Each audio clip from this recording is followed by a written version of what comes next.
You're about to enter into a new world of knowledge, curiosities, and high strangeness. This is a podcast of Straight Up Strange Productions. You're listening to Mysteries and Monsters. I'm your host, Paul Bestall.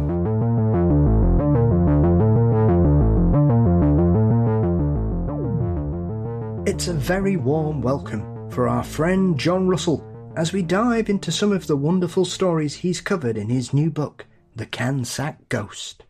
From learning tarot by mail order, being bothered by ghostly music, supernatural insects, and much, much more, John shares some more of his heartwarming stories with us this week.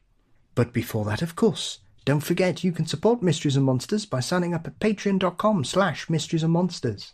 $4 a month gets you ad-free episodes, guaranteed early releases, bonus content, and more. And you can also click the link in the show notes too.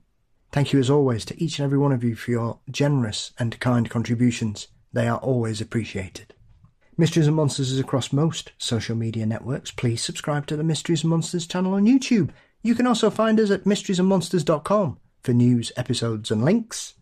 Our intro and outro music are performed by the marvellous Weary Pines. Thank you as always to Dean Bestall for his wonderful artwork, and the show is produced by Mr. Brennan Storr of the Ghost Story Guys.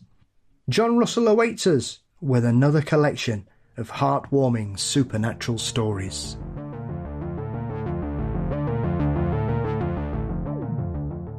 In his latest book, The Cansack Ghost, author, paranormal investigator and psychic John Russell shares some more of his personal experiences with us. From learning tarot the hard way to a return visit to his haunted home in New York, encounters with a strange gnat, and much, much more, John once again shares some touching, amusing, and sometimes quite surprising events with us once again. John, welcome back. Oh, Paul, thank you so much. It's always so good to be here with you. We have such a good talk, such a good chat, and we're going to have a lot of fun today. And, of course, I hope the listeners enjoy it as always. Absolutely. It's always a pleasure spending time in your company, John. Thanks. I look forward to your new release, because at least I know whatever happens, and we might not talk about everything in the book, but we'll certainly have a talk about a lot of things in a wonderful manner as usual. Absolutely, absolutely. And there are more books coming. I've got one already coming out next year. It's probably a fourth of the way through, maybe a little more, and already got the foreword written for it. And then I've got one planned for 2027, 2028, 2029. So the books are still coming. The stories are still there. What I've always enjoyed about your work, John, and we've mentioned this often, is that there's always a very uplifting side to your writing and your conversation. Right. And yes, sometimes we talk about sad events or things that can be quite challenging for people or your personal experiences. Yeah. But there's always a warmth and a generosity to the tales you often share, John. And this book is once again the same as, and I mean, the very first story you share with us is quite a touching one, really, when you're talking about one of your old biker friends. Right, right. And it made me chuckle, and it gave me a warm glow inside, because it seems no matter where you are in the world, people will often name inanimate objects with a dear or cherished name. Yes. And you are one of those people that you've had numerous motorcycles throughout your life, John, and they all seem to have a variety of names attached to them. They have, yeah. My latest one, Melissa, and when I met her on the showroom floor, I said, "What's your name?" And she said, "My name's Melissa." And I said, I'm glad to meet you. We're going to have a lot of fun adventures together. So, yeah, I do believe in that, I guess, an inherent kind of awareness or soul or spirit of the machine of objects and things. And that's been borne out in my life's experiences, my spiritual experiences. And Ellis and I were both, Ellis is the name of my friend that I write about in the first chapter. And we were both very attached to our bikes. And we had a good friendship. It was a close but brief friendship because, as I mentioned, as people so often do, we drifted apart over the years because, we moved, married, and whatever. And he eventually moved out of town even, and so on and so forth. So we lost contact over the years. And when we were riding together, we were teenagers. And we had... had developed a real kinship and a real bond with our riding. We rode really well together. So not all motorcyclists ride well together. Some people are inattentive or careless or reckless. You don't want to be around them. But we both had kind of the same outlook and the same vibe and so on and so forth. And so one day, it was a particularly noisy day on the road. We were riding down the street, and we had the engine noise, and we had, of course, our helmets muffled our ears, and then there was the traffic noise. And like I say in the book, it was like one shouted to the other, "Hey, let's put up some faces." What? What? It was like, okay, pull over in the parking lot. I can't understand a word you're saying. Yeah. So we decided we needed to come up with this complex series of hand signals so that we wouldn't have to talk. And so we did. And I mean, we literally came up with a hand signal for everything. I want to stop and smoke. Let's stop and rest in this parking lot. I need gas. I'm hungry. Let's eat, on and on and on. So we would have actual virtual conversations with these hand signals. And to get each other's attention, we'd beep the horn, throw the hand signals, and then, do whatever. Yeah. So that's what we worked out. And it was really comical. I had a buddy of mine, my best friend, that used to ride on the back with one or the other of us sometimes.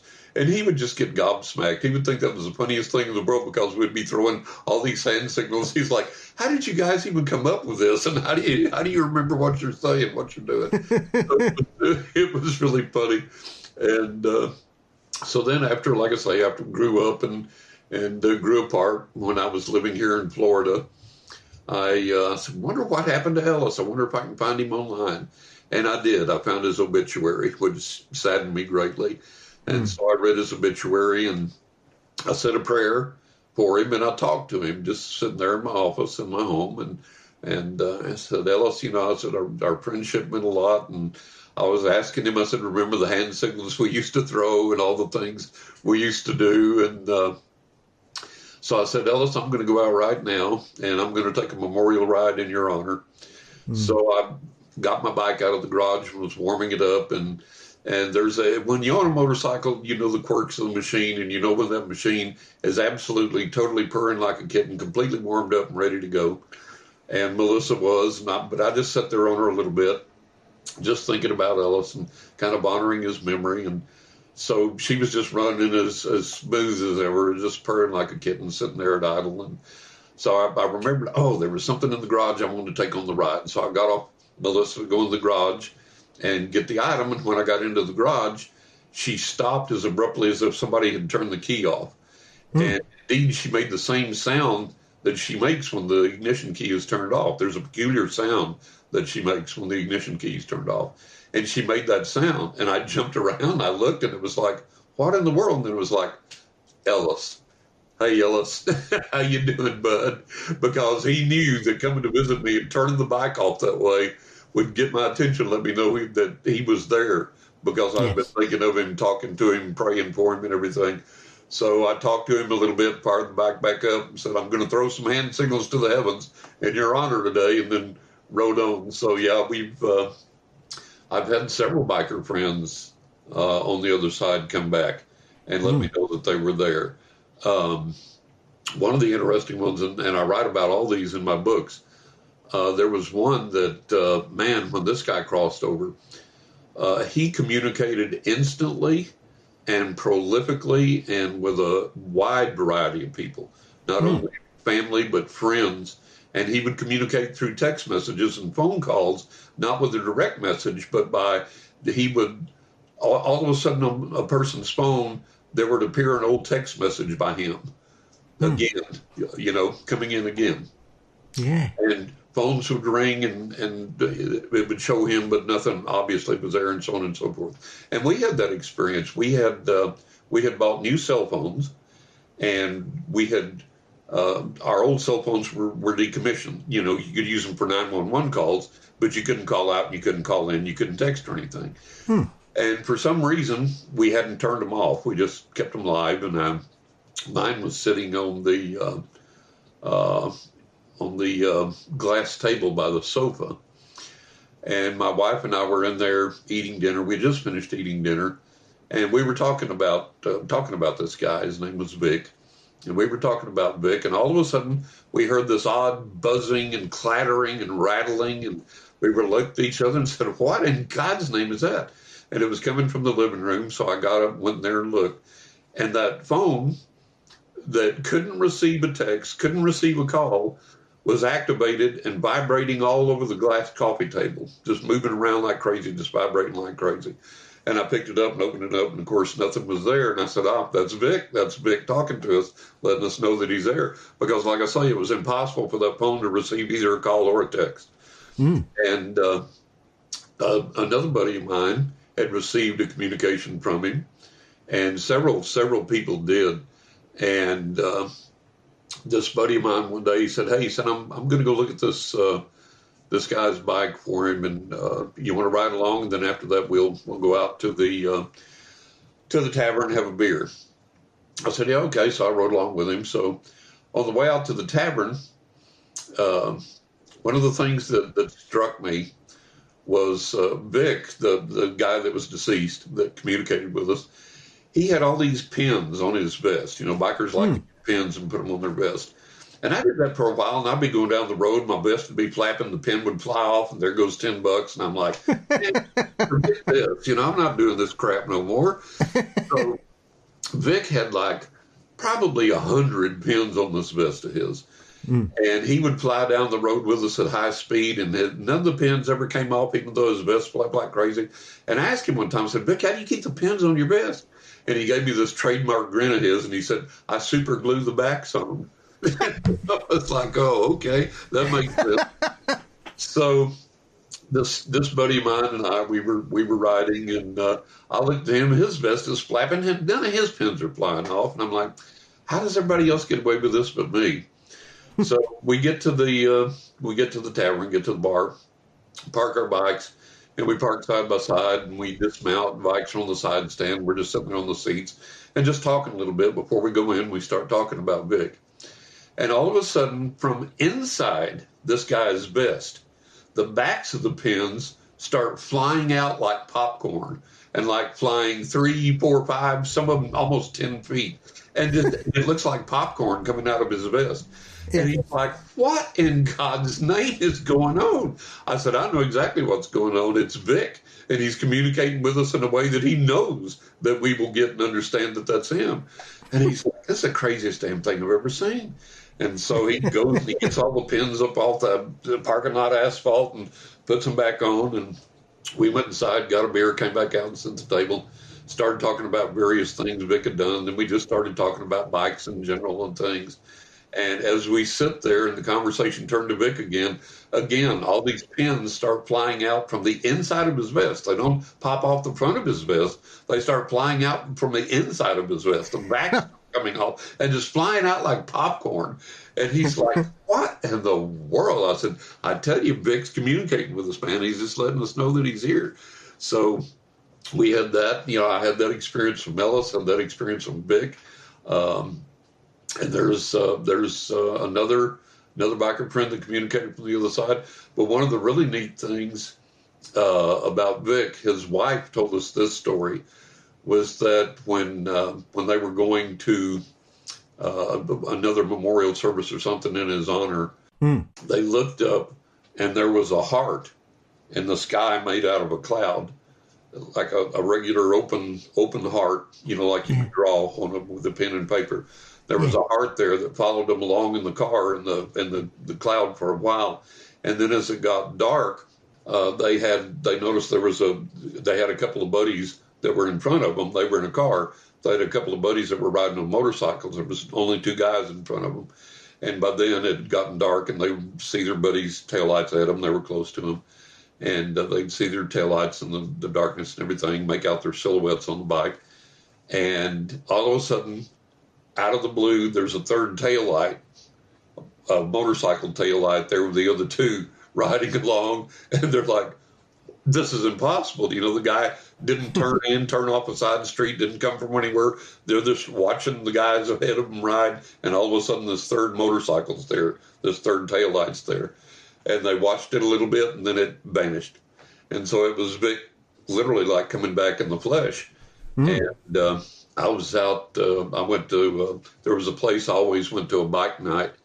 And I was sitting out there one night, sitting outside, and it was getting late in the evening, just getting twilight. And this brand new chopper pulled in. And Vic's bike, when he was alive, Vic had this Harley that he had souped up. This guy was an ace mechanic. He could fix anything on the planet. He could do anything to a bike there was. And so his bike always ran top notch. It was always in perfect shape. But everybody commented on the fact that Vic's bike had these odd tinglings and ringings and tinklings and strange odd noises you couldn't even describe. And it was like, how is this possible? Because it was perfectly tuned. I mean, this Harley could almost outrun some like Hayabusas and things like that. That's how souped up he had it and how good a shape it was in. And just ran like a top. And we were like, wow, these strange, and we'd ask about it. Say, Vic, what's all these crazy noises we hear when we're riding behind you? And he's like, well, I don't know. And so it sounds like there's loose wrenches banging into the side of your bike or parts falling off or something. And it's like, what are these strange sounds? Yeah. You're like, I don't know. And so I'm sitting there in the parking lot at bike night, and in pulls this brand new chopper, and this guy that looks a lot like Vic. A very, very wiry, almost the same look and everything, stops, parks, looks over at me, kind of nods, kind of gives me a little head nod, and goes into the bar. And I thought, my God, that looks like Vic. It kind of did, but it didn't, you know. And I started to get up off my bike and go in the bar. And about this time, he came back out before I could get up off my bike and go over there. And he came out, got on the bike, looked my way again, backed the bike out after he started up and took off. And when he took off, those exact same weird noises emanated from this bike that I used to hear from Vic's bike. And I was like, holy cow. So, yeah, there's been some biker buddies that have come back and communicated from the other side. It's been really amazing, really amazing. Yeah, well, I suppose there's often that aspect. There's two things to that, really, John, isn't there? I mean, obviously, biker comrades, as they often consider themselves, do have a real sort of bond and a kinship, I think, because it's a freeing thing, I think, for a lot of people. It allows them to go places and see things that they could possibly never imagine as they're growing up, John. And there's I won't necessarily say, you know, we're harking back to the days of Easy Rider or something, but I think there's always that perception of breaking free of the shackles of modern life, of being able to be your own boss, as it were, and having no plan. You can just follow the road and see where it takes you. There is that freedom, you know, and it's just such a beautiful thing. And that's part of the joy of it. You know, I used to get on my bike and my neighbor would say, where are you going? I say, I don't know. wherever the wind's blowing, you know, and just get out and ride 200, 300, 400, 500 miles.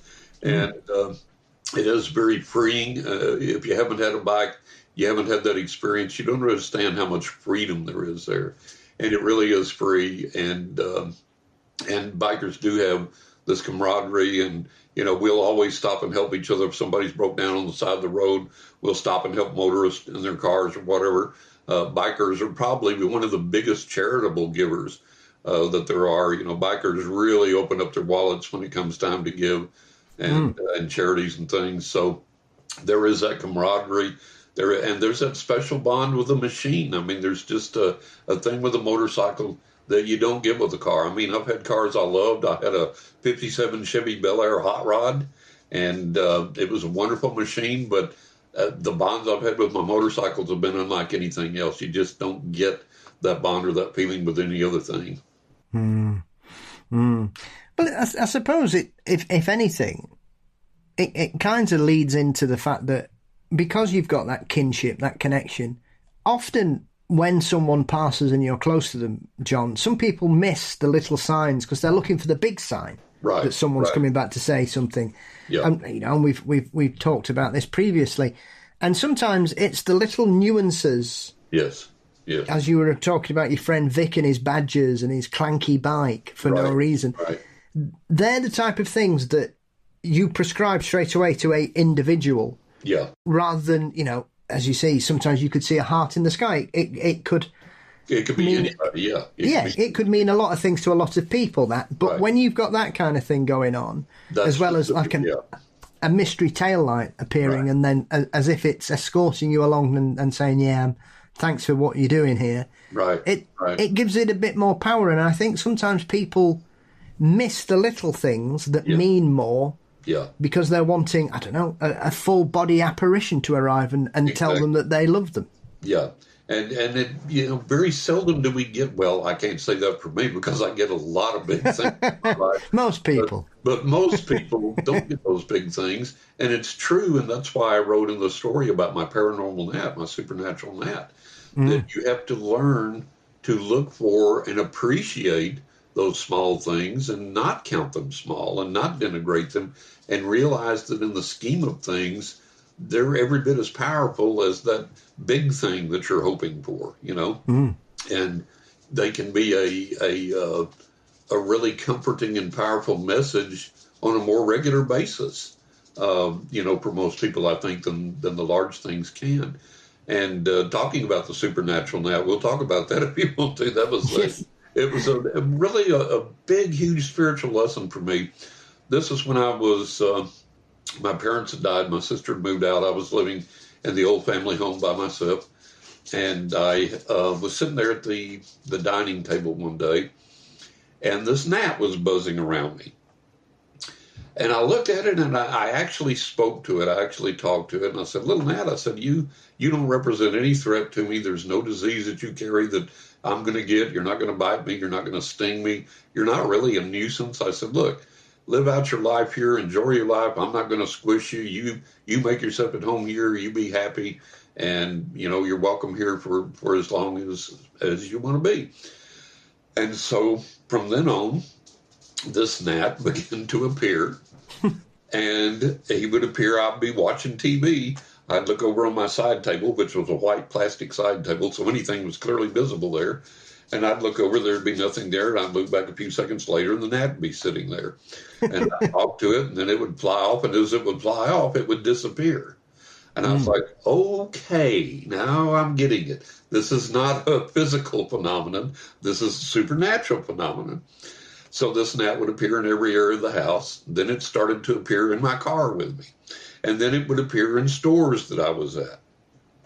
And then when I would travel to other people's, out of state, to other people's houses, it would show up there with me in their house. And I remember this one family I was visiting, and we were all sitting at the dinner. I'd made chili for everybody, and we were all sitting at the table eating.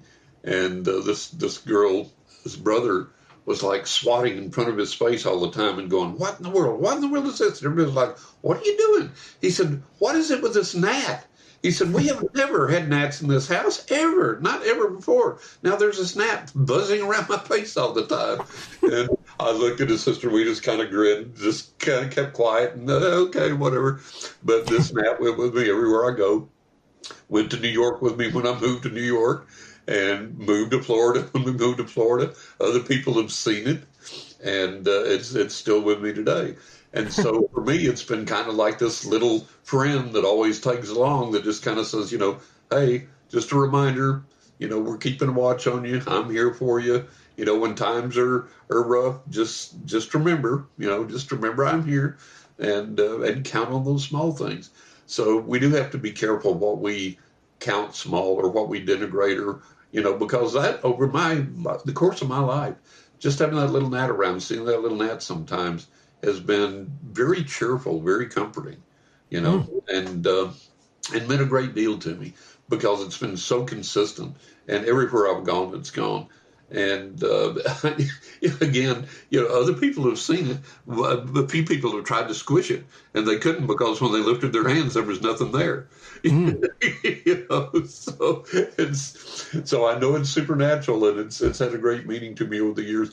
And yes, I'm one of those fortunate people that, as we've talked about, I've had many great and grand, huge spiritual experiences. Really, the mind-shattering things that blow people's minds. But to me, this is every bit as meaningful and every bit as wonderful. So that's why I included it in the book and encourage people to cherish and hang on to those small things because they are meaningful. Yeah. I had to chuckle because I was rereading that chapter earlier, John. Yeah. And as I finished, I thought, right, I'll just take some notes down. And I turned round and looked to the side of my phone, and I have a white desk here. and there on the desk was a little gnat. I love it. I love it. I love it. That is awesome. So I put mention to John next to where I wrote supernatural gnat. Yeah, so, you got a little visitation there. Popped in to check up on me, I think. Yes. Yeah, that gave me a bit of a chuckle. Got a little visitation there.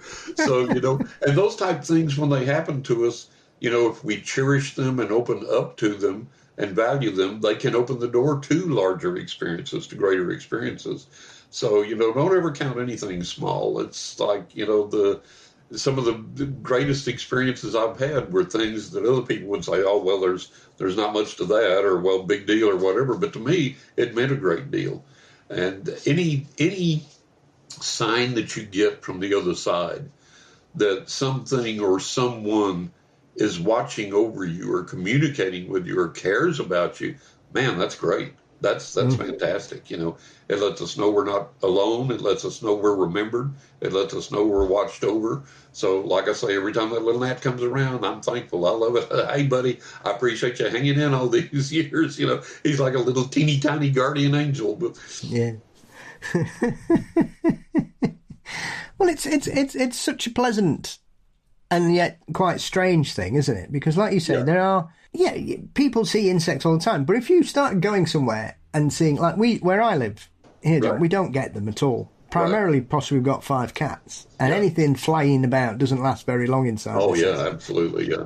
But I think, like I said, it's these little special things that if you don't value everything, you don't understand the power of something so small. Because to some it may seem completely insignificant and not important in the slightest. And often, as we've said previously, when people are dealing with grief or trying to come to terms with a loss or wanting some kind of communication, it's the little signs often that are the more prevalent for people. Yes. That sometimes it has to happen 3 or 4 times, almost as if it's smacking you in the face to make you be aware of it, John. And I think, as with all your work, you often focus on the minutiae in regards to contact rather than, the great big things, as you say. And yes, you've had the whole pantheon of experiences over your life. But one of the things I've always enjoyed about speaking with you and reading your work and listening to you do other shows is this positive aspect in regards to, some would say, paranormal morsels rather than a full meal. Right. Because if you get the full meal, you're satiated, and then you walk away, and then what have you got? You wait for the next full meal. That may be a long time coming. But if you take those morsels and you enjoy them as they come, you've always got some sustenance there. You've always got some nourishment there. You've always got something to hang on to. And it may be a lot easier for the other side to manifest those smaller things more frequently than the large things, So that's an excellent point. We should cherish those small things. I think it was one of the other chapters that really made me chuckle, because it made me feel a young person again, John, was you explaining about how you learnt tarot. And I started laughing because obviously you were doing it by mail. Yeah. and you suddenly think back and you're like, yeah, it's not that long ago. You do long distance courses. And I think some people would be, when you read that, I suppose in 2025, some people will just be shaking their head going, how does this work? But, I remember growing up where people would play chess by letter. Yeah. You would have a grid and you would mark your move on it. You would post it to your opponent wherever they were. Right. They'd do it. They'd send it back, and people would play postal chess, which I suppose to somebody under the age of 30 sounds like I'm talking Latin to them, John, these days. That people would even do. You'd be waiting a week for the next move, and you wouldn't. How did people cope like this? I know. But it just reminds me of a. Sometimes it's a simpler time, because I think often we can look back at the past with rose-tinted glasses, and there's a lot that's got better, in our lifetimes, John. Oh, yes, absolutely. As we have a conversation here across the Atlantic Ocean through the power of the internet, that doesn't cost either of us £10 a minute, as it would have done 40 years ago or something. Exactly. And yet, I really found that fascinating because it just reminds you, these are the things I think often when you're of a certain vintage like we are, John, you forget about these things that we used to do all the time. Yeah. And so how on earth did you, first of all, find a mail order tarot course?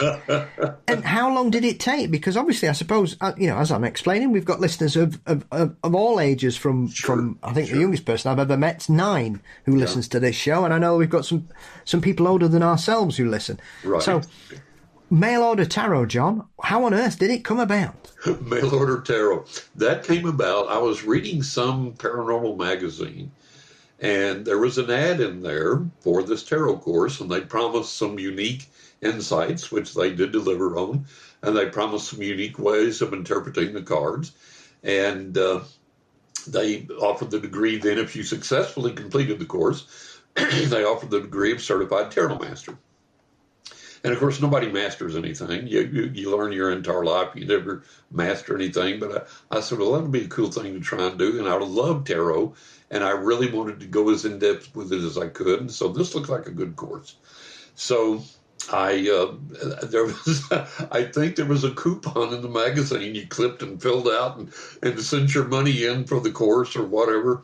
Yeah. And then you sat and waited, and the mailman took your letter and put it in the mail, and it went to them, and then they sent the course, and that could take a week or 2 or 3 before you got the course. Nowadays, like you say, people can't relate because, I want to take this course on economics, go online, put in my credit card, download the PDF, and start reading tonight, Yeah. And it wasn't that way. It took weeks. And so the first course came, and you had to sit down and read the course. It came on paper, of course, and you had to go through this and read it. And then you had to take a test after you did all this. And the test was not like, what was on page 2 about the Chariot card. It was like a real test where you had to absorb the principles and then transfer them to these questions they were asking. So then you had to take this written test, fill that out, send that back in by mail. Wait a few weeks, get the response back, get your grade, next lesson, next test, fill all that out by hand, and then mail it away. So this was taking like months, right, to do this thing. And then the end of it, you had to do 3 separate readings, and they could be strangers, family members, friends, or whatever, but the condition was that they had to answer honestly after you did the readings for them. You had to write down what cards came up, how you interpreted those cards, and why. And then the person that you were reading for had to grade you and say, how accurate you were or weren't, what they thought you missed or what they thought you got or whatever. So you had to do those 3 tests, send those back in, and then have that graded. And then if you passed, you got your degree. So I aced everything all the way through, which was really great. But it took forever to do so. And it was, it was like, I like to include those types of things so that people today that don't know about like the card catalog at the library and typewriters and things like that, so that they will get an understanding of this is the basis where all that came from, And I think that in a lot of ways it was better than if you could go and take an instant online course right now, give your credit card and download it. I think that was much better because I had to sit, I had to read, I had to study, I had to memorize, I had to learn, I had to retain, I had to write by hand, and really think about what I was doing and really immerse myself in this. And then there was the aspect of, okay, this thing's going away now for a week or 2, maybe longer. And when I get it back, did I pass? Did I fail? How good was I? Did I get it right? And then what's the next lesson going to be? And you do it all over again. So it was a very absorbing, a very meaningful process. And it was a little difficult. Yeah, it really took effort and concentration. And it really took, a genuine desire to do well with this thing and to really, really enhance your skills and grow better. And so to me, it was a very meaningful time. And I like to put things like that in my books every now and then just to kind of say people, hey, look, there's a foundation for all of this that you're building on. And just because we do it this way now doesn't mean necessarily that it's any better. Some things are, yes. You know, like you pointed out, we're having our interview now across the pond, and it's not costing us, 10 pounds a minute, like you say. And that's a beautiful thing. It's a great thing. But again, there's room for some of the things from the past that I think are maybe would serve us better than some things do now. Yes. Yeah. I suppose, would you say that because it took time, John, it made you better at it or more knowledgeable? Because, as you refer to these days, everything seems to be instant access. Right. And especially when it's something like tarot, some people try to run before they can walk. Exactly. And because it was a long distance course and you were learning, I mean, how long did it take, first of all, for you to get from start to getting your certification? Oh, it was months. It was months. And I think that was part of it, was that concentration, that focus, that immersion, that effort, and, that taking the time to have to sit there and read a page and then go, okay, exactly what does this mean, and how can I adapt this? How do I interpret this? How do I adopt this and use this in meaningful, practical ways? And what they've shown me is something that works, but can I improve on that? Can I take that even further? And can I use that in different ways to improve what I'm doing? So it was, it took months, and it was a lot of concentrated focus and study. And I think that for me, I think it made me stronger and made me better because it did take time. And it took that effort, it took that focus, it took that concentration. I mean, now we have people today that can't read. And we have people today that read, but they don't have comprehension about what they're reading, which is very sad. And back in my day, in elementary school, we had reading comprehension courses. And the teacher would say, okay, this is what the author wrote. What did he mean? What did he mean when he said this? And you had to figure out the meaning behind what the author was saying, not just the words. And you had to interpret it correctly. You had to understand it correctly. And now it kind of scares me. I see people all the time that people will make an innocuous comment, and 10 people will read horrific things into it that the person never said. They'll misconstrue it and misinterpret it entirely. And they'll go off on this rant about, oh my God, how could you write such a thing? Or how could you wish such a thing? And the person never said that. The people can't read with comprehension. So that's something that we've lost. And we had, when we moved, one of the delivery crew was a young boy, teenage boy.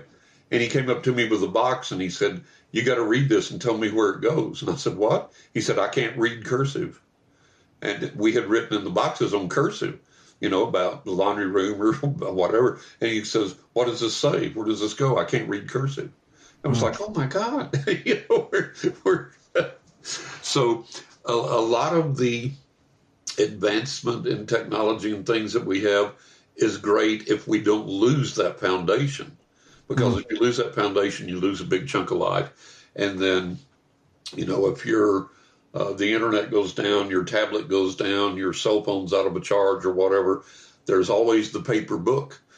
If you know how to read it, and if you have the self-discipline and the comprehension to sit down and go, okay, I'm going to read a chapter here, So I think that what I did served me very well in several ways, and I wouldn't have traded it for anything. It was one of the greatest foundations of my tarot reading that there was. Did they use a specific deck, John? Because I suppose this is the thing these days. Yeah. You go in any alternative shop that deals with arcane products or anything to do with paganism or tarot or anything like that.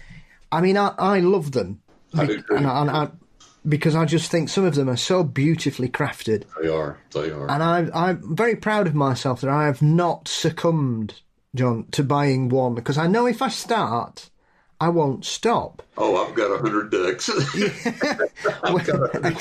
Well, I know you've got more than meets the eye. But I suppose back in those days, was there sort of, as we're talking about comprehension and things like that, was there a standardised set that was available for people? Because I would imagine it would depend on where they were based compared to where you were in regards to what you could actually access. Because I would imagine if you were corresponding with a course based in New York, they would probably have a far better range of decks available than, say, if you were doing it from your hometown back in Texas in the day. Right, because, right. you know, with the greatest respect, I don't think a tarot shop opening in the middle of Texas Exactly, decades ago would be a good business venture, John, if I'm honest. Very good point. And, you know, at the time, the tarot decks I got, there's an outfit here in the U.S. called U.S. Game Systems, and they would send out a catalog through the mail, and you could order tarot decks through them. So there was a wide variety of decks available there, but the course actually supplied the deck for you that they wanted you to use. And it was the Swiss 1JJ deck, which is out of print now. It's been out of print a long time. I think somebody reprinted it here a while back.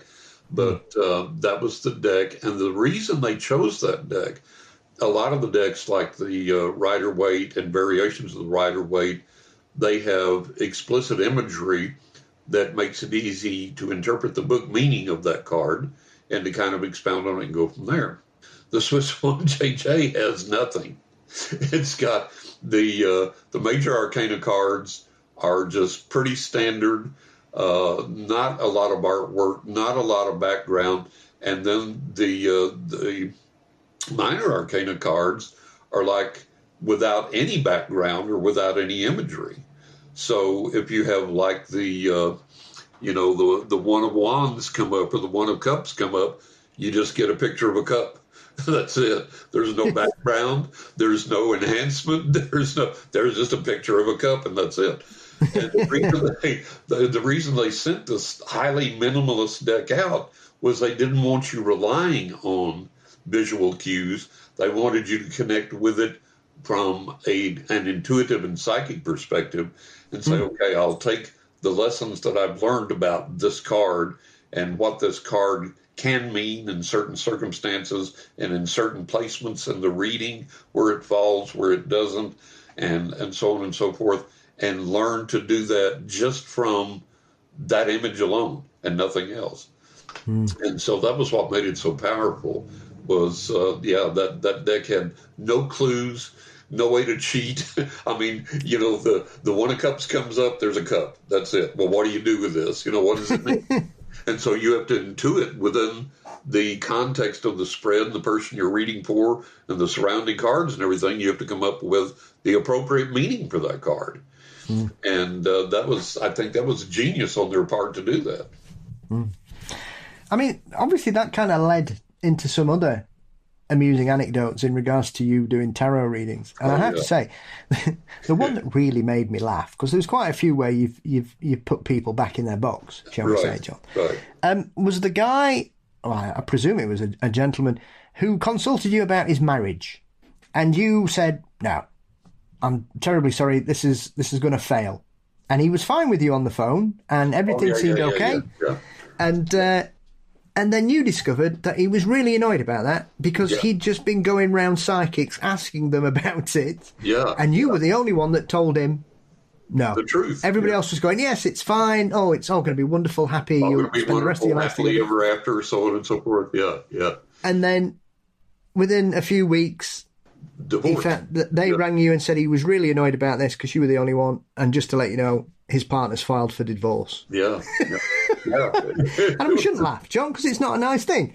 But I think that's intrinsically an interesting point because it shows two things, really. You've got belief over response. Right. So if somebody tells you something, you go, no, I'm going to ask somebody else. And you see that this a lot, not necessarily in regards to psychics or tarot reading or anything. You will see this a lot in daily life. Oh, yeah. Even in a family unit, you will let me find somebody that'll tell me what I want to hear. Precisely, and that's it's a bad thing in certain circumstances because you're not getting honest truth. Yeah, you're not getting honest. You're not getting truth. I suppose that kind of thing leads you to that. It's almost because people start to chase what they need, rather than what they're getting, John. And I suppose in this day and age, because some people can spend a lot of money, and I speak from personal experience of a family friend who is going through this same thing because she wants the response of a departed loved one. she's not getting it, and she just keeps going round and round and round, trying to find what she wants, or rather what she needs, I think, John, rather than what she's getting. Right. But you refer to this, and that's a prime example of that kind of situation. Yeah, it is. And, people do, it's amazed me over the years, the number of people that will hop from psychic to psychic until they find one that tells them what they want to hear, or gives them that reassurance that they want, or, pretends to be the loved one coming through with the, oh, here it is, you've been seeking it, well, yeah, I've got it, or whatever. And it's a trying thing, and it's a difficult thing, and I understand where people are coming from, but we have to learn, and I tell all my clients this, and I write about this in my books, and I talk about this in my interviews. The other side doesn't sit there like a little puppy dog wagging its tail, waiting for us to beckon it and go, I want this, go fetch, The other side has its rules and regulations of operating. There are firewalls between us and the other side. We don't understand why always. There are difficulties, people manifesting. We don't always understand why. Like my biker buddy that died and just manifested physically to everybody dramatically, repeatedly for months. And then other people, where's so-and-so? Where did they go? Why don't we hear from them? We don't know. Maybe there's people that are better at communicating on the other side than certain others are. But we can't get our mindset on, I have to have this appearance or this manifestation or this message or this thing. What we need to do is say, okay, I'm going to go in and go, what can the other side give me? And if my loved one's there on the other side, can they manifest now? And if they can they give me something? And if not in this reading, down the road, keep my attention span open, keep my mind open, be receptive, and maybe I'll get that. Oh, there's grandmother's aroma of her perfume. She's here. She's giving me a sign. So it may not be with the reading and the psychic. It may be down the road that you get it. But we have to be, and I'm the world's worst. I'm like everybody else. I want everything to happen yesterday. I want all my stuff to come true. I want it right now. Yesterday's too late. But that isn't the way the world works. That isn't the way the psychic realm works. And I think that's why so many people get skeptical, and why we have cynics rather than skeptics, is that they say, okay, well, prove this to me. And they sit down and they go, okay, manifest something right now. And nothing does. And they go, see, there's nothing to any of it. And it doesn't work that way. It just doesn't work that way. I've been exceedingly fortunate in my life. I've never met a person I couldn't read. And I've had way over 1,000 physical paranormal manifestations that have been witnessed by other people. We've recorded them on video, audio. We've taken pictures, so on and so forth. So I've had this marvelous, just almost daily inundation of these incredible experiences. But there are things I can't sit down and command to happen at that moment. And so people have to understand that, and have to understand that, look, sometimes you're going to get what you're going to get. And I had a client that was like that, like you're talking about. She let it slip one time. I was one of 6 psychics that she used regularly. She had a psychic for romance. She had a psychic for money. She had a psychic for travel. She had a psychic for this. And I was like, my God, no wonder you're messed up. You got 6 people telling you God knows what from when to when, and you, Jesus, don't you got to sit down and make up your own mind at some point, and all of this stuff. It's like, it was crazy. It's just nuts. So, yeah, I have seen so many bizarre, comical, weird, incredible things doing readings for clients, and some of the feedback I've gotten, some of the misinterpretation and things that have happened, and oh my, weird things. Do you think it's sometimes that people would rather keep doing this kind of circle where they're just going round and round rather than dealing with the key issue, John, which is grief? Yeah, I think that's true. Yeah. Because it seems to be a lot easier, thankfully, for a lot of people to be able to talk about it, to have the resources of how to deal it. Because I remember growing up and losing friends at my age, and right. we were just told, basically, you were just left. You got on with it. Right. Whereas these days, if you were of a certain age, we've all got the ability to get support in that kind of manner, either through our jobs or our are medical professionals, or you can even go private, whatever you want to do. Right. You've got that opportunity these days. And I think that for some, dependent on their upbringing or that kind of life that they've had, John, some people find it far easier to talk about the supernatural than grief. And I think that has to change first, because they're wanting answers, but they're not wanting to deal with how they feel either, I think. Right, exactly. That's a very good point. And, I think that a lot of us, I think all of us want to know, is there more? When we die, do we live on? Are our loved ones still alive? Are they still there? And that's a rational, normal response. But we also have to realize that grief is a natural, normal response in reaction to losing a loved one. Mm-hmm. And we have to allow ourselves to feel that grief and not run from that grief. And I think that you make a very valid point in saying that a lot of people, instead of facing that grief and allowing themselves to feel it, they run from psychic to psychic, hoping to get some titillation or excitement or relief, or, oh, okay, so-and-so's still there. Well, the next psychic, maybe they'll tell me so-and-so saw me doing laundry and I was using a certain detergent and so-and-so. And it's this constant entertainment value almost that they're chasing. And at some point, we have to sit down and go, hey, they're not here in the flesh anymore. They're on the other side. They're not going to be a constant presence. We're not going to get that daily phone call where we talk about our days and laugh and share a joke. We're not going to go to the restaurant and share a meal. We're not going to have that. And that hurts. And you have to face that hurt. And you have to deal with that. With a lot of my clients that I'm doing grief counseling with in the readings, I tell them, I say, look, grief's a river. And you're standing on this bank over here where the grief is. And on the other side of that river is where the healing is. When you get over there, you're still going to have the memories. You're still going to have the loss. But you're going to feel better. You're going to be healed. Those emotions are going to heal.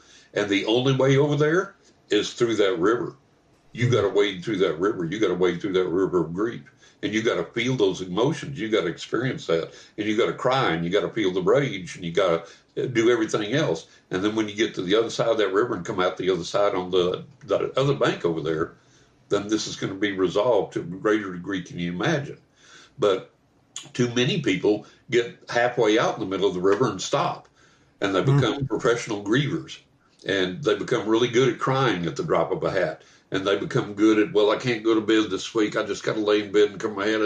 I can't get over this feeling. I can't get over losing this person. That's when you become a professional griever, and you do yourself in, you do everybody around you in, and you've got to get out of that. It's okay to feel grief. It's okay to understand grief. It's okay to hurt.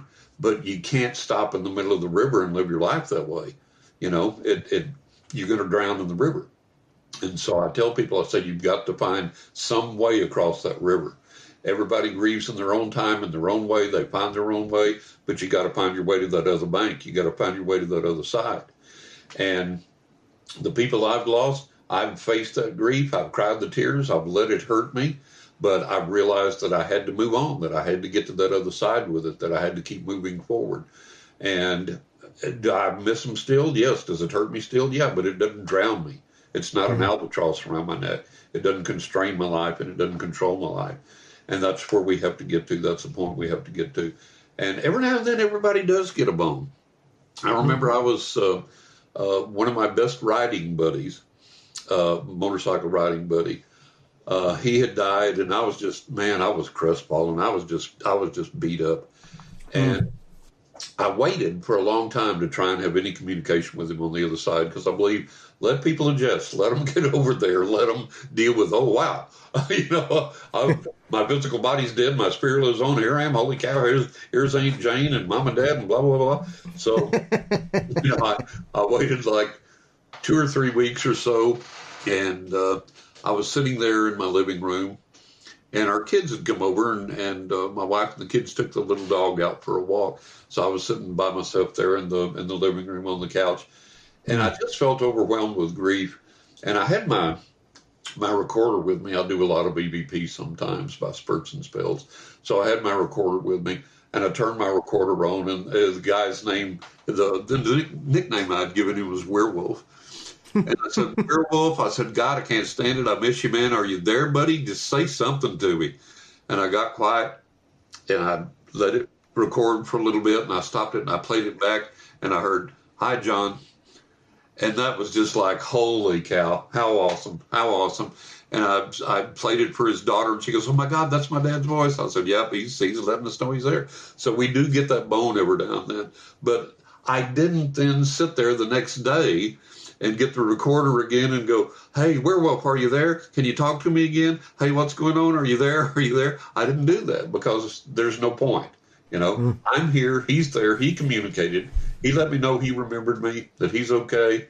And other signs come down the road, yeah.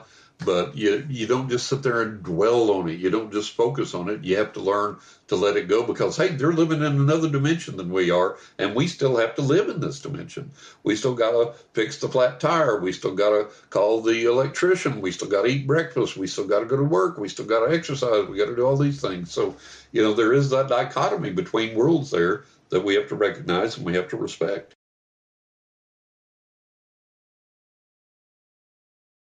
I suppose it is.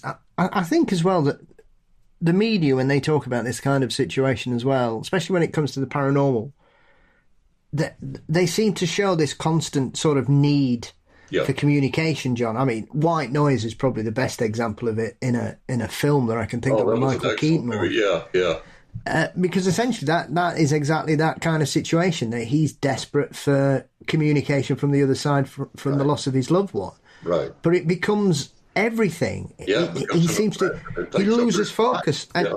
And sometimes you think, well, that's a bit far-fetched, but obviously we both know that there are people like that exactly. They are so blinkered in regards to their grief and their need for resolution that, like we were saying about little signs earlier on, they might be missing all the things that would give them some peace, some comfort, some joy, allow them to move forward and wade across that river of grief, John. Right.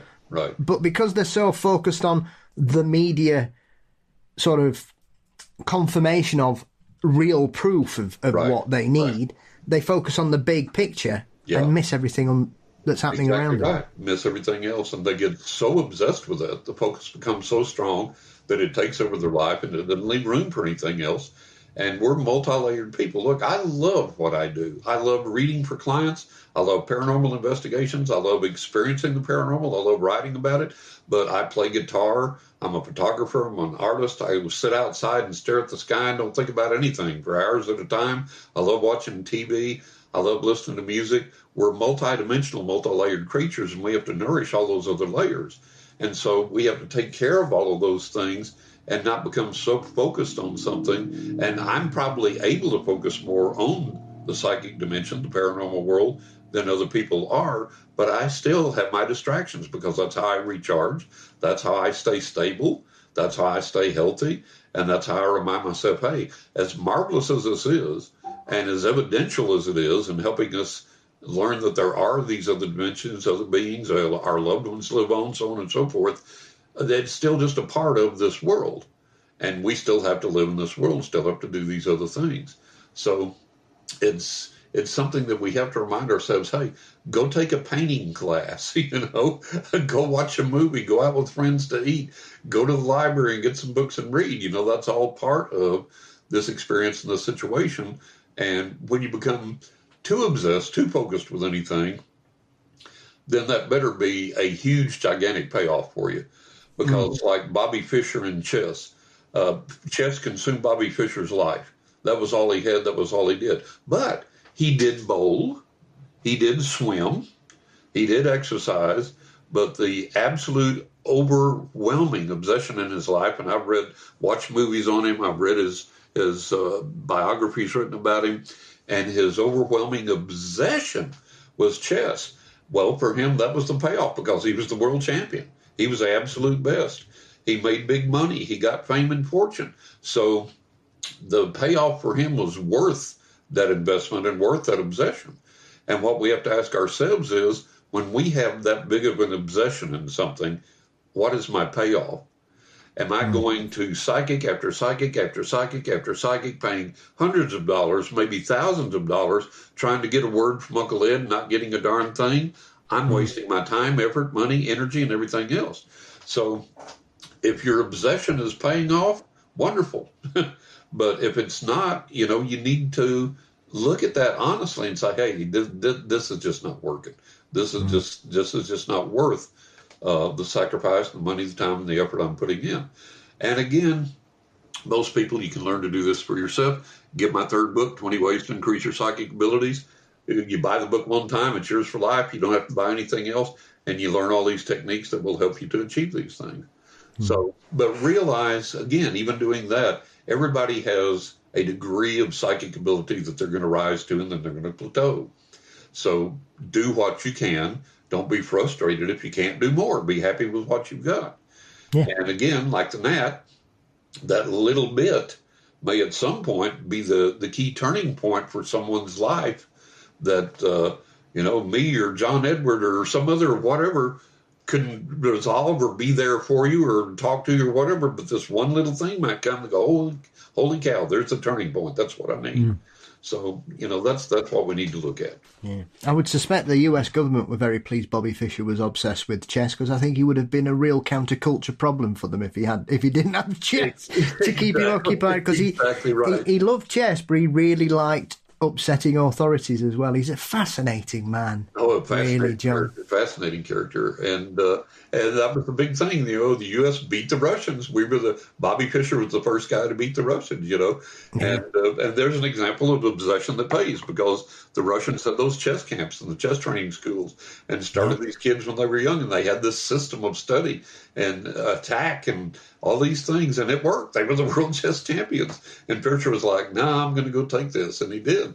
But you got to realize every obsession has a cost.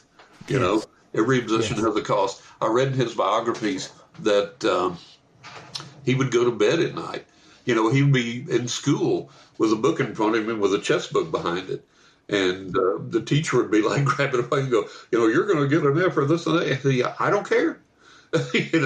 And he would have chess books while he was eating, and he would go to bed at night, turn on the radio and read chess books and solve chess problems and play chess on the board, working out all these problems and things. And that's all he did. That was his entire life. That was how he lived. But it paid off. But the obsession always has a cost. Yeah. Yeah. He was probably thinking about that when he sought asylum in Iceland, I think, John. Yeah. How many chess grandmasters have to escape to Iceland? Right. It's a remarkable. Even if you're not into chess, Bobby Fischer's life is just crazy. Yeah, crazy indeed. And the guy was a genius and flawed, and just everything. His life story has everything. But that goes to look at that obsession and what it's costing you and what the payoff is. And it's like, my gifts have been an obsession. This is what I've done my entire life, ever since I was 5 years old. This has been all I've read, all I've studied, all I've done, all I've practiced, all I've followed. And it's been an enormous, wonderful payoff for me, not financially, unfortunately, but it's been an enormous payoff, because I've had people from all over the world. I've read for clients in over 40 countries, for God's sake, which amazes me. And I've had people from all over the world tell me, my God, your advice saved me, or it lifted me up, or it helped me, or it gave me this understanding, or it gave me peace, or it gave me knowledge, or it moved me forward in all these positive ways. And so that's been worth every bit of it. And then I had a lady, I can't remember if we talked about this last time. I don't know if I got this email then. I got an email from a woman that said, my mother bought your first book, Writing with Ghost Angels and the Spirits of the Dead, for me as a gift 5 years ago when it first came out. And she said, I was not in that headspace then. I didn't believe in the paranormal. I didn't believe in psychics. I didn't believe in all these spiritual experiences. And she said, I didn't throw it away, but I packed it away. And she said, now all these many years later, 5 years later, she was going through this box and she found the book.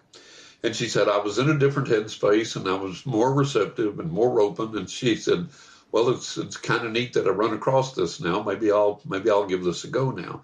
So she said, I took your book and I put it up on the bookshelf with the intention of getting around to reading it. And she said, every day that I came out of her bedroom or whatever, she said, there on the floor in front of my door would be your book. and I would pick it up and I would put it back on the bookshelf. And the next day, when I came out, there would be your book on the floor in front of my door. And she said that happened until I was like, okay, guys, I get the message. I'm supposed to read this book. And Yes. she said, when I did, I began to have some of the experiences that you had in that book myself. And she said it really opened up my eyes to the reality of the spiritual world, helped me connect with it in a positive and meaningful way. Thank you for writing this book. And so those are the rewards that I get for doing this. It's been difficult. It has been an obsession. It has been something that takes so much discipline, so much sacrifice to follow through with. But to get those kinds of things from people tell you repeatedly how much you've helped them, and to get these paranormal manifestations from the books and things, it's just incredible. It's worth every bit of it. Absolutely. I'm going to say that there are only so many hints you can get, John, as to read something than that. That, you know, you think, how many times do you nearly have to break your neck tripping over your book till you pick it up and read it? That, you know, you put it back on the shelf and then boom, there it is again. It's like, okay, I got to get into this now. It's like, and I think how marvelous that is that the other side would take that and physically do that for her to, you know, to completely open her up to the fact that, hey, this is really real, you know, this is really happening. So that was a really beautiful thing. So I get some of these marvelous feedbacks from writing and from the things that I've done. And yeah, it's cost me. It's been my own obsession. There's been a cost to it, but it's been a cost I've been willing to pay and endure. And it's cost me friends. You know, there's been people that found out what I did and ran screaming from the room. You know, they were terrified. And it's cost me various things over the years. But to me, it's been worth it for what I've been able to do as far as helping people and trying to further the truth about the spiritual realm and combat all this gobbledygook that's out there, and then get to write these books, which to me are entertaining and fun and informative and really help people. So it's been worth it to me. Well, I mean, one of the other aspects of this, obviously now when you write your books, you're able to sort of hark back to some of your previous work. Right. And there's a chapter in the book where you talk about Knocking the Attic, which is obviously based about a lot of the experiences you had in your very interesting home in New York, John. Right. And you go back to that in regards to that. So is it interesting when you look back at your previous books and when you've kind of covered certain things, and sometimes, you know, as we've said on previous conversation, often you can forget about things or things slip your mind, or you misfile them in your head, as we often do sometimes, I think, when we've got a lot bouncing around in there. Sure. I know I certainly have at the best of times. And so I think it's good for readers who are perhaps new to you as an author, because you kind of give them a sort of starter from a previous book, John, and kind of say, well, this is the book I was talking about. However, here's something I didn't tell you. Right. And obviously, once again, you talk about this. Well, I'd have thought it was a marvellous place to live in New York, John. So it was beautiful. Is it interesting looking back at that, and then when you do, as you have done here in the Cansack Ghost, give us some other interesting aspects of that stay? Yeah, it is. And, you know, there are things that I never have sat down and tried to write every single thing that happened from a certain year in a certain town or whatever, because I don't think that would be entertaining, number one.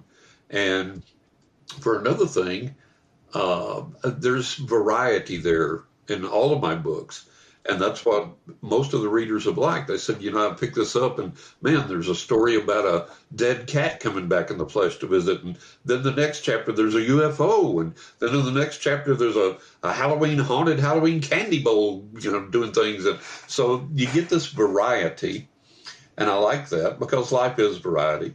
And like I say, you turn the pages, you don't know what you're going to get next. You don't know what the next story is going to be. So that gives people some entertainment, some variety, some anticipation. And then there are things that, well, like, for example, I'm writing a follow-up now to 20 Ways to Increase Your Psychic Abilities, which will come out next year, called 20 More Ways to Increase Your Psychic Abilities. Now, in my mind, 20 Ways was a one-and-done book. There's 20 good ways in there that work. How much more do you need? It's a one and done. We're moving on to other things, going back to the paranormal stories, maybe some other techniques and things. And then the guys came to me and they said, hey, John, remember this?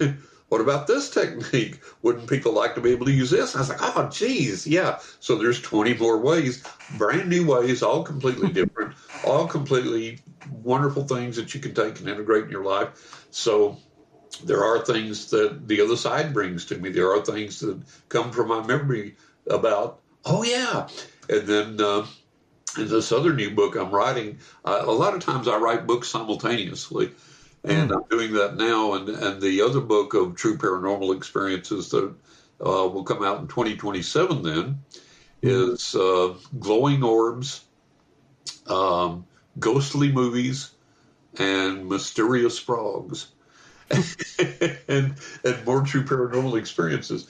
And so this includes some things from other people that I've included along. Mostly all of these are things that have happened to me personally. But in this one, I wanted to include some things that other people have experienced. And so I was asking my wife, I said, remind me of some things about things that you've gone through that I haven't written about, and maybe things that we experienced together that I've forgotten about. And she came up with some things. I was like, oh, yeah, I completely forgotten about that, And it doesn't mean it's not significant, but like you say, you got a lot going on in your mind. And so periodically these things come back to memory and go, oh, God, I forgot about that. That's a great story to include. And I think the other side kind of does that. I had somebody ask me the other day, said, how do you structure these books? How do you put them together? And I said, well, the other side kind of brings me things and kind of puts them in order for me. Kind of like, write this story. Now, write this story. Now, write this chapter about this, And it makes sense. It comes about in a way that each book has its own theme. Each book has its own energy. Each book has its own kind of, foundational basis. But there's variety in each book. And that's what I like, and that's what the readers like. And so that's what I ask the other guys, the guys on the other side, to keep providing for me and keep refreshing me with. Well, I enjoyed the return to New York because it made me chuckle, because I've got a strange experience with a stereo as well, John. Yeah. And so I'm always interested when I read about other people's, because right. Electronic equipment can malfunction. Sometimes it can be strange, but occasionally it does stuff and you think, well, how does that work? Exactly. What's going on there? Exactly. Many years ago, I was living with some friends, and often we would sit around on a night talking, and we'd play music on a little miniature MIDI hi-fi, as they used to call them, MIDI CB players. Right. You'd have your CD player and a tape deck and a stereo radio on it. Boombox. Yeah. And so we used to do that. But this one particular night, we weren't listening to music. It was plugged in, but it was off.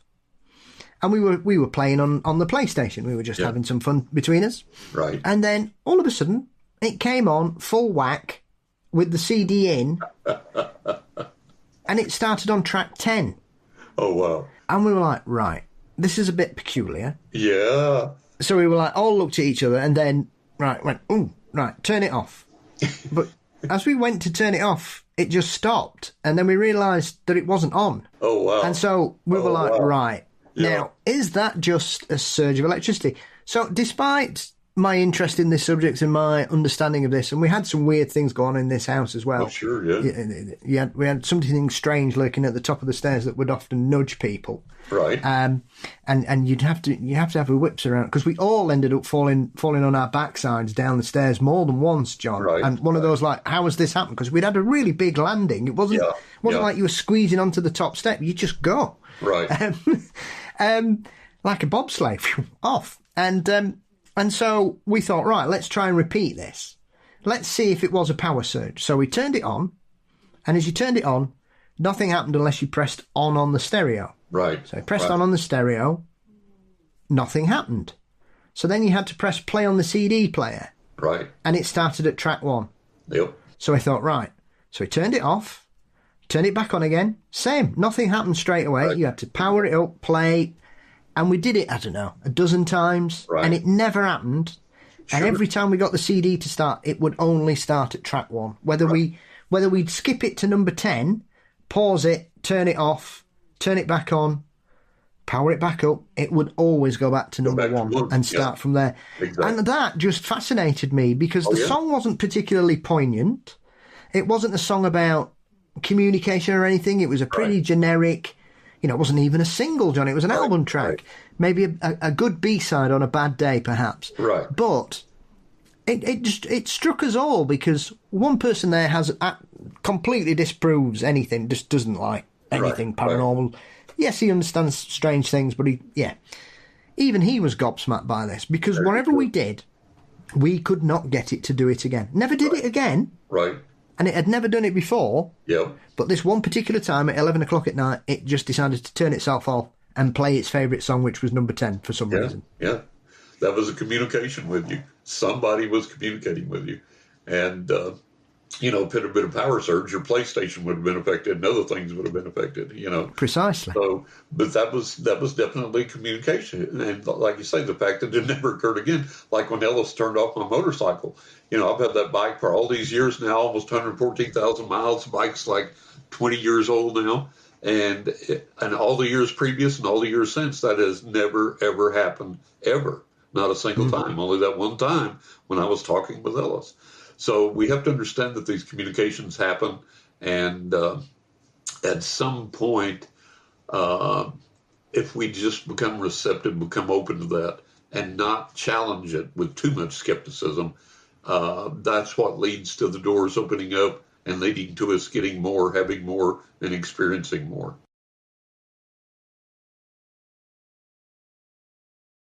I suppose, as well, John, I've never heard of anyone having a haunted candy bowl. I've heard of all kinds of strangely haunted objects over the years, but your Halloween candy bowl certainly seems to be quite unique in the in the pantheon of haunted objects, John.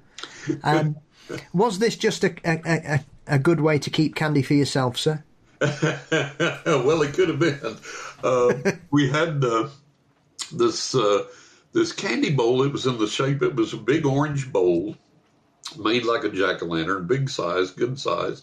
You could put a ton of candy in it, and it had this motorized hand that was covered in this gray, wrinkled flesh that stuck up out of the bowl.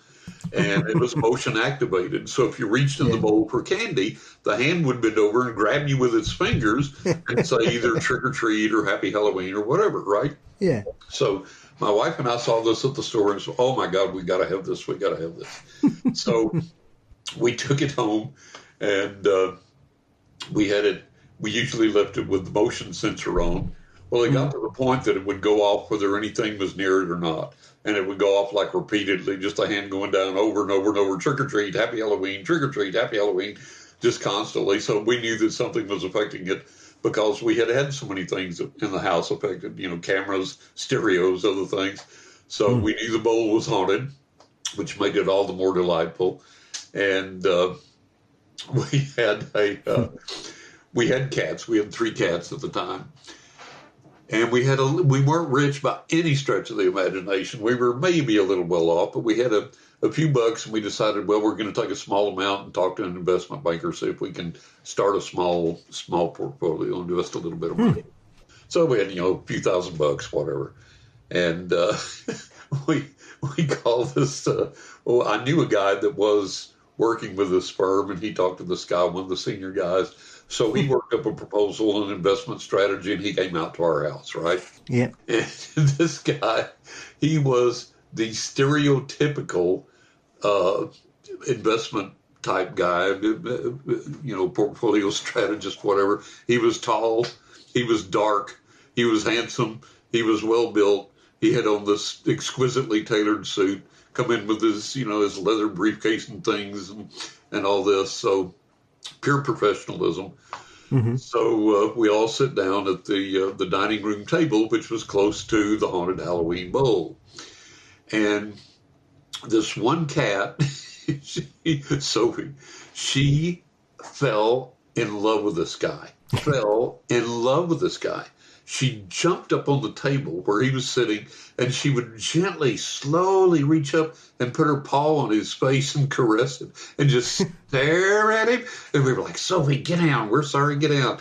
And it got to the point that it was embarrassing. He began to turn red because she was absolutely, I mean, like, picture any girl heartthrob yearning and pining and swooning over some star, and that was her. And she would just sit there and stare at him just lovingly, adoringly, longingly. And she would keep trying to reach up and touch his face, and she would touch his suit. Just, it was like, oh my God, Sophie. So we finally made her get down. So she hopped on a different piece of furniture and just sat there and stared at him longingly. And he was going through the presentation with us. And about that time, the hand begins to grab down into the bowl and trick or treat, happy Halloween, trick or treat, happy Halloween. And he's like, what in the world's that? What in the world's going on? And we go, oh, it's motion activated. He said, we're not making any motion. We're not moving. There's nothing around it. And we said, oh, it must be the cat. It's probably the cat. He was like, he's looking real skeptical. He was like, okay, maybe whatever. And so finally, he was like, it kept going to the point that it was almost nonstop. And he said, the cat's not doing that. What's doing that? I said, well, I'll turn off the sensor. I'll turn off the motion activation. It must be us somehow. So I went over, turned the switch off, which completely turned the bowl off entirely. So it wouldn't work at all.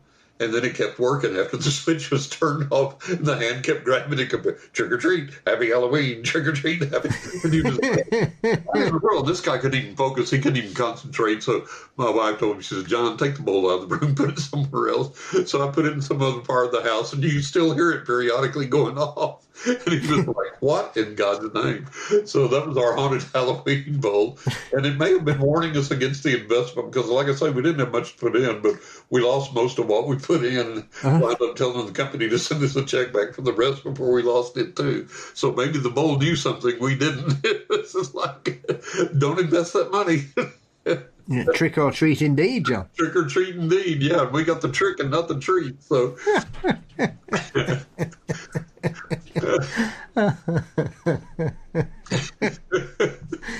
Brilliant.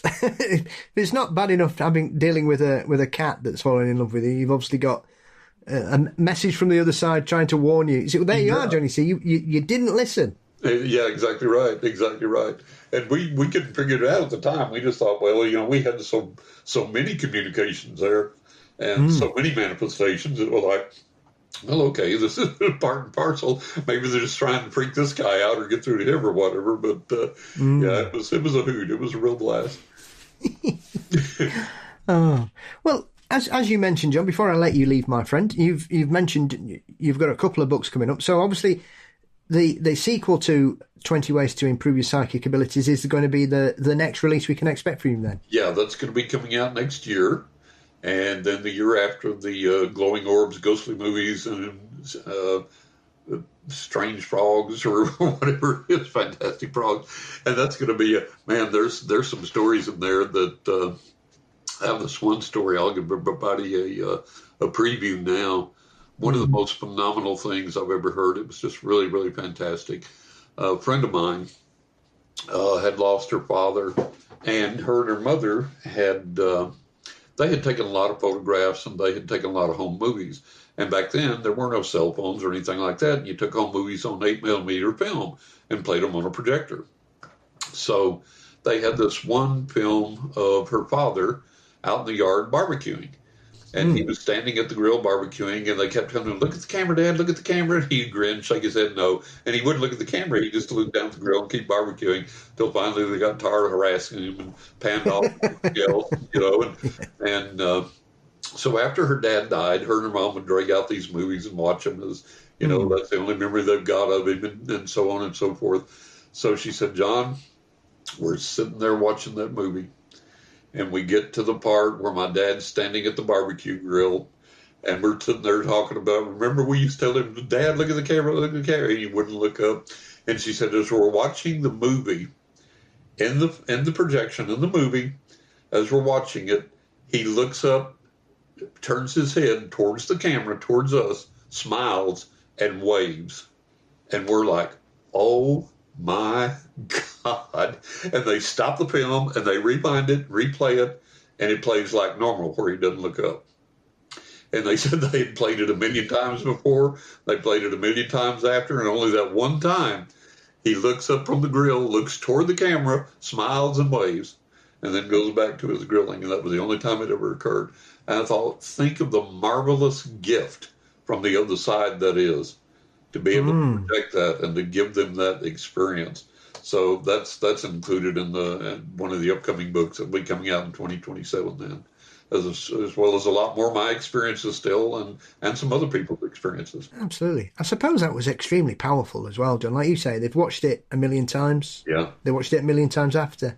Yeah. It only happened there once. And I think that's, you can garner the honesty from that, I think, because if they were being insincere, it would happen more than once. Oh, sure. So sure.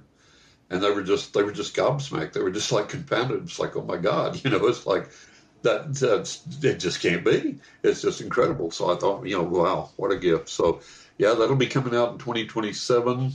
And then there's more books in the work after that. I've still got more things in the works. So, and down the road, people have been bugging me for years. They've said, are you ever going to do a novel, or are you ever going to do fiction with some paranormal overtones? And so I'm pretty close to halfway through a serial killer novel that's got paranormal overtones. So at some point down the road, that'll be coming out, and people are looking forward to that. So, but he's a horrible creature. He's he's just terrible.